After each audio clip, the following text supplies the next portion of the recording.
MIN 뉴스입니다. 무인 항공기인 드론이 우크라이나 전쟁에서 게임 체인저로 등장하며 군사용 목적뿐 아니라 산업용으로 활용하는 방안에 대한 기업과 전문가의 관심이 높다. 군수산업 자체가 민수용에 기반 없이 성장하기 어렵기 때문이다. 2017년 이후 국내에서 도입 논의가 활발해진 도심항공교통은 사람을 태울 수 있을 정도로 큰 드론이 택시의 역할을 대신하는 개념이다.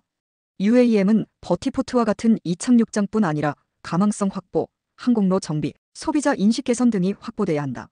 SK텔레콤, 한국공항공사, 하나시스템 등으로 구성된 KUAM 드림팀 컨소시엄은 미국 조비 에비에이션의 기체를 활용해 UAM을 상용화하겠다는 구상이다. 항공안전기술원은 UAM의 기체, 통신체계, 소음체계 등을 검증하는 임무를 수행 중이다. 항공안전기술원의 ESG 경영 현황을 진단하기 위해 홈페이지, 국가정보전략연구소, 데이터베이스, 국정감사감사원 사법기관 자료, 각종 제보 등을 참조했다. 글로벌 스탠다드를 지향하며 개발된 8기 생태계 모델을 적용해 항공안전기술원의 ESG 경영 현황을 진단해봤다. 2022년 ESG 1차 평가, 북, 오물풍선의 영공침범 등 불안시대, 항공안전구현 앞장서야. 항공안전기술원은 현재까지 ESG 경영을 추진하겠다는 의사를 공개적으로 밝힌 바가 없다. 경영 비전은 하늘사람 미래를 생각하는 글로벌 항공안전 전문기관이다. 홈페이지에 ESG 경영원장도 없다.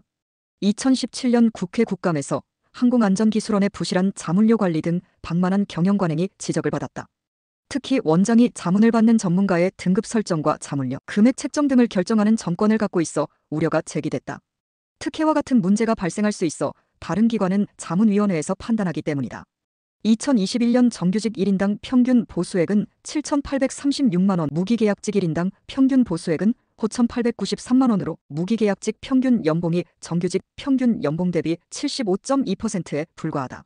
사회공헌활동에서 봉사활동 횟수는 2017년 4회, 2018년 4회, 2019년 2회, 2020년 0회, 2021년 0회로 저조했다. 기부금액은 2017년 1,353만 원, 2018년 1,200만 원, 2019년 1,400만 원, 2020년 1,400만 원, 2021년 1,400만 원으로 집계됐다. 지난 5년간 사업장별 에너지 총 사용량은 해당 사항이 없다며 알리오에 공개하지 않았다. 온실가스 기준 배출량은 2019년 29.0 이산화탄소 환산톤에서 감소세를 보였다.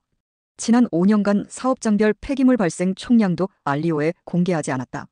드론을 포함한 민간 항공기 등의 성능을 시험하기 때문에 폐기물 발생이 불가피함에도 공개하지 않는 것은 바람직하지 않다. 각종 전자 폐기물이 발생할 여지가 충분하기 때문이다. 공기업 대부분이 ESG 경영을 추진하겠다는 의사를 표명하고 있음에도 항공안전기술원은 동참하지 않고 있어 안타깝다. 당연하게 ESG 경영원장도 제정하지 않았다. 부채 규모가 크지 않지만 적자가 발생하는 해가 있기 때문에 적정 수준으로 관리할 필요가 있다. 정규직과 무기계약직 모두 남녀의 급여 차이는 없지만 무기계약직의 연봉은 정규직의 75.2%로 적다. 취업약자인 여성을 차별하지 않지만 지난 5년간 장애인은 한 명도 고용하지 않았다. 2부에서 계속됩니다. 오늘도 즐겁고 행복한 하루 보내시기 바라며 구독과 좋아요 부탁드립니다.